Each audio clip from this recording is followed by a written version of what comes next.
Mathematica series में आज जिस मेडिसिन पे डिस्कस करने जा रहे हैं वो है अल्फा अल्फा। मैं हूं homeo doctor Aamir Sadiq. Alpha alpha homeopathic की बहुत ही ज़्यादा मशहूर ज़माना दवा, जिसके ना सिर्फ syrup, tablets, mother tincture use होते हैं बल्कि बेतहाशा इसका यूज़ होता है। अल्फा अल्फा जिसको आम अल्फाज में हमारे यहाँ पाकिस्तान में जिसको लूसन कहा जाता है, और सेम इसी तरह से ये ना सिर्फ जो है वो जानवरों को ये इस्तेमाल कर रहे थे, बकरियों को इस्तेमाल कर रही जाती है। ऑस्ट्रेलियन तोते जो हमारे यहाँ जो लोग पालते हैं वो इस्तेमाल करवाते हैं। कहने का ये मतलब है कि अल्फा अल्फा बहुत ज़बरदस्त मेडिसन है। मेडिसन के अलावा ये सुपर फूड में भी आती है, यानी इसको जो है खुश्क हालत में भी बहुत सारी जगहों पे दुनिया में इस्तेमाल किया जाता है। अल्फा अल्फा का जो मेन सिम्टम है जिस्म की अफजाइश और नशोनुमा। ये अफजाइश और नशोनुमा ना सिर्फ उन लोगों के लिए है जो कि कमज़ोर हैं, बच्चे जो बड़े कमज़ोर हैं जिसे उनका पूरी तरह से नशोनुमा नहीं पा रहा, उसके साथ साथ ये उनके लिए भी बहुत ज़बरदस्त मेडिसन है जो लोग एक्सरसाइज करते हैं। एक्सरसाइज करने वालों के लिए भी ये बहुत बेहतरीन मेडिसन है। ज़हनी कुव्वत में इजाफा। अमूमन ऐसी दवाएं जो आपके जिस्म को नशोनुमा देती हैं, आपको एनर्जी देती हैं, यकीनन वो एनर्जी आपके जहन में भी कन्वर्ट होती है। बॉडी के अंदर जब एनर्जी होती है तो जहन भी उस एनर्जी से जो है वो ग्रो करता है। तो जहनी नशोनुमा के लिए भी बहुत ज़बरदस्त मेडिसन है। और जहनी नशोनुमा सिर्फ ये नहीं है, उसकी वजह से, डिप्रेशन की वजह से भी अगर आपका जहन डिस्टर्ब है तो उस कंडीशन में भी जो है ये अल्फा अल्फा जो है वो इस्तेमाल की जाती है। आपके जहन को भी सुकून देती है, आपकी नींद में भी बेहतरी पैदा करती है। जाहिर सी बात है, जब डिप्रेशन कम होगा, टेंशन कम होगी तो आपको नींद भी पुरसुकून आएगी। और ये नींद के लिए भी बहुत ज़बरदस्त, ख़ास नींद के लिए नहीं, लेकिन जो कमज़ोरी की वजह से नींद नहीं आ रही होती, सुबह जब पेशेंट उठता है और वो अपने आप को थका हुआ सा महसूस करता है, नींद फ्रेश नहीं आती, उसके लिए भी ये बहुत ज़बरदस्त मेडिसन है, बहुत बेहतरीन रिजल्ट देती है। हज़म के फेल में बेहतरी लाती है। डाइजेस्टिव सिस्टम हमारा जब बेहतर होता है तो कोई हम सादी सी भी ग़िज़ा खाते हैं तो वो जिस्म को लगती है। अगर डाइजेस्टिव सिस्टम बेहतर नहीं है तो आप जितनी से अच्छी दवा खा लें, वो आपके मैदे को भी डिस्टर्ब करती है, आपकी बॉडी को भी डिस्टर्ब करती है। और सेकेंडली जो हमने बात की कि जहनी कुव्वत में इजाफा, ये टेंशन डिप्रेशन को ख़त्म करके जो है नींद को पुरसुकून करती है। तो ये दोनों चीज़ें मिलके जब आपके डाइजेस्टिव सिस्टम भी बेहतर होता है, आपका जहन भी बेहतर होता है, तो जिस्म की नशोनुमा के लिए, जो इसको हमने पहले पॉइंट को डिस्कस किया, तो ये इन दोनों को बहुत ज़बरदस्त बूस्ट कर देती है। अच्छा, भूख में इजाफा, जैसे भी हम डाइजेस्टिव सिस्टम के हवाले से बात की, तो लाजमी सी बात है कि ये भूख में भी इजाफा करती है जब भी डाइजेस्टिव सिस्टम बेहतर होता है। सेकेंडली वज़न बढ़ाती है।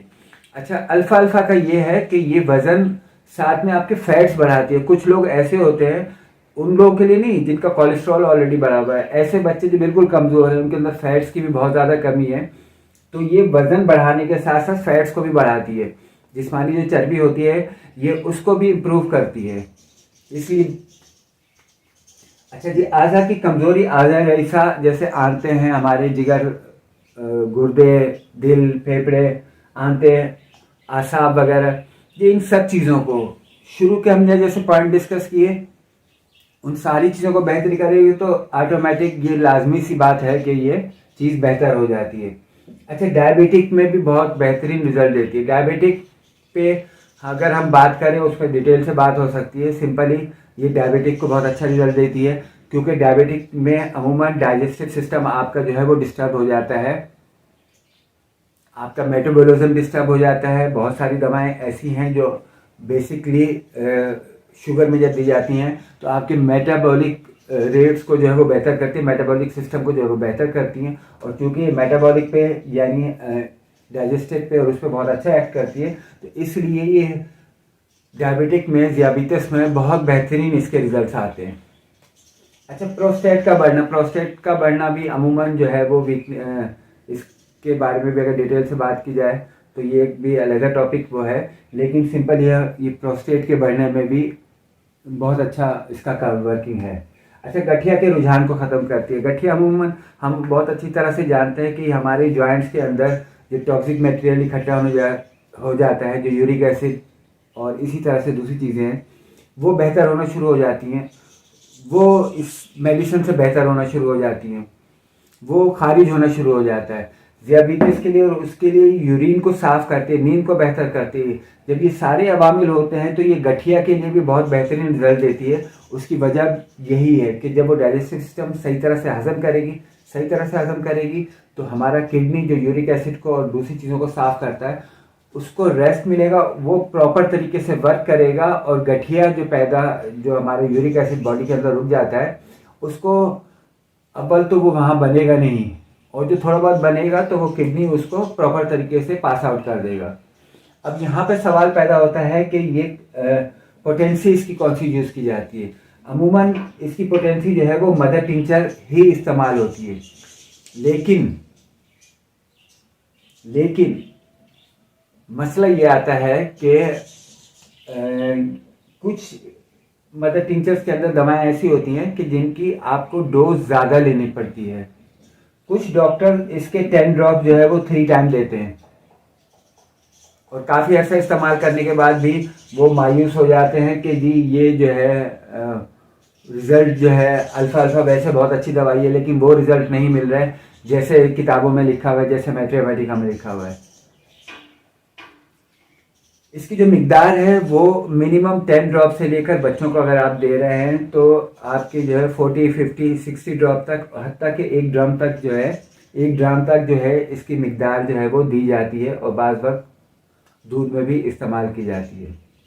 कंडीशन के हिसाब से और मेडिसिन के हिसाब से कहने का ये मतलब है कि ये सिर्फ 10 कतरों में आपको रिजल्ट नहीं देगी, आपको इसकी मिकदार ज़्यादा करनी पड़ेगी, तो ये सारे फ़वाइद आपको बहुत अच्छी तरह से हासिल हो जाएंगे, और मुस्तकिल कुछ अर्सा इसको इस्तेमाल करना पड़ता है।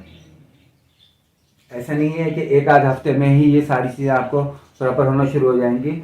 मुस्तकिल आप इसको कुछ अर्से 1-2 महीने इस्तेमाल करवाएंगे अपने पेशेंट्स को, या कोई करेगा, तो ही जो है इसकी मिकदार जो है वो, इसके फ़वाइद जो है आपको हासिल होंगे। इसके हवाले से या और कोई आपके कोई सवाल हो, कोई क्वेश्चन हो, तो हम आपके सवाल के मुंतज़िर रहेंगे। जज़ाक